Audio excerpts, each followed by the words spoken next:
చిరంజీవి తాజాగా పవన్ కళ్యాణ్ కోసం రంగంలోకి దిగాడు. మామూలుగా అయితే బహిరంగ సభలు కూడా నిర్వహిస్తాడని అన్నారు. తాజాగా మాత్రం తమ్ముడు కోసం ఓ వీడియోను వదిలారు. తన తమ్ముడిని గెలిపించమని అందరినీ కోరారు. అధికారం లేకపోయినా సొంత డబ్బుతో ఎంతో మందికి సాయం చేశాడని, తన తమ్ముడిని చట్టసభలకు పంపించండి అని కోరారు.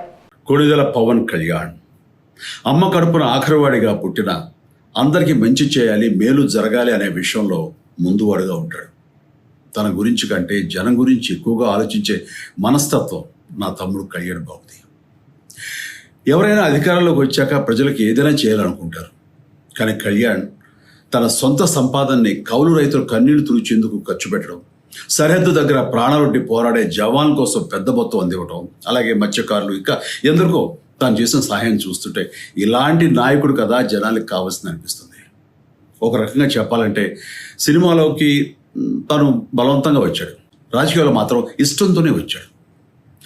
ఏ తల్లికైనా తన కొడుకు కష్టపడుతుంటే గుండె తరుక్కుపోతుంది.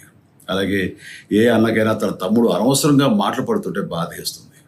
అలా బాధపడుతున్న నా తల్లికి ఈ అన్నయ్యగా ఒక మాట చెప్పాను. నీ కొడుకు ఎంతోమంది తల్లుల కోసం, వాళ్ళ బిడ్డల భవిష్యత్తు కోసం చేసే యుద్ధం అమ్మా ఇది. మన బాధ కంటే అది ఎంతో గొప్పది అన్నాను. అన్యాయాన్ని ఎదిరించకుండా మౌనంగా ఉండే మంచివాళ్ళ వల్లనే ప్రజాస్వామ్యం మరింత నష్టం అని నమ్మి జనం కోసం జన సైనికుడు అయ్యాడు. తాను బలంగా నమ్మిన సిద్ధాంతం కోసం తన జీవితం రాజకీయాల్లోకి అంకితం చేసిన శక్తిశాలి పవన్ కళ్యాణ్. ప్రజల కోసం, రాష్ట్ర భవిష్యత్తు కోసం ఆ శక్తిని వినియోగించాలి అంటే చట్టసభలో అతని గొంతు మనం వినాలి. జనమే జయను నమ్మే జనసేనాని ఏమి చేయగలడో చూడాలంటే మీరు పిఠాపురం ప్రజలు కళ్యాణ్ని గెలిపించాలి.